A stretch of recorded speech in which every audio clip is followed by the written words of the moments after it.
are following tonight. Jennifer, all yours. Yeah, Jeff, there are quite a number that we want to discuss with you this evening as we preview this runoff election evening. So let's start with the Lieutenant Governor Democratic primary. You see, we've got Kwanzaa Hall and Charlie Bailey. And here's what we saw last year, or not last year, rather about a month ago, excuse me, with the primary numbers. Kwanzaa Hall getting about 30%, Charlie Bailey 17.6%. So not getting that 50+ percentage that was needed in order to advance outright. Now, whoever wins this race is going to be taking on Burt Jones, the Republican who was endorsed by former President Donald Trump. So this will be certainly a race that we want to keep watching for you.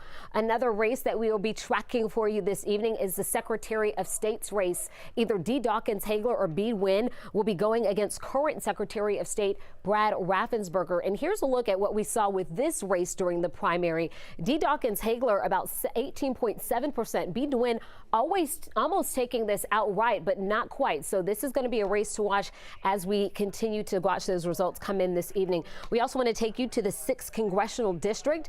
This race is featuring Rich McCormick, Jake Evans. This is former Congresswoman, well, current Congresswoman Lucy McBath's former district area.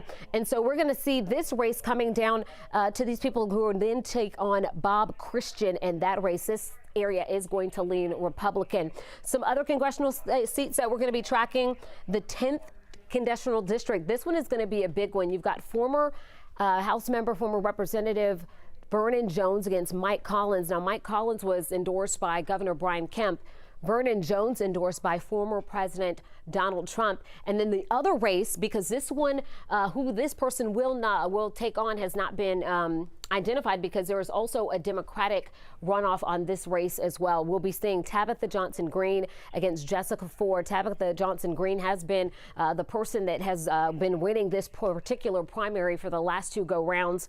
You see the difference. She almost took this one outright, but again, a runoff tonight with Jessica Ford. So these are some of the races that we'll be watching for you coming up this evening. We'll be at the big board and getting you these county by county breakdowns as the results start to come in and giving you a closer look at what we see. Jeff? Great job as always, Jennifer. We appreciate all the information.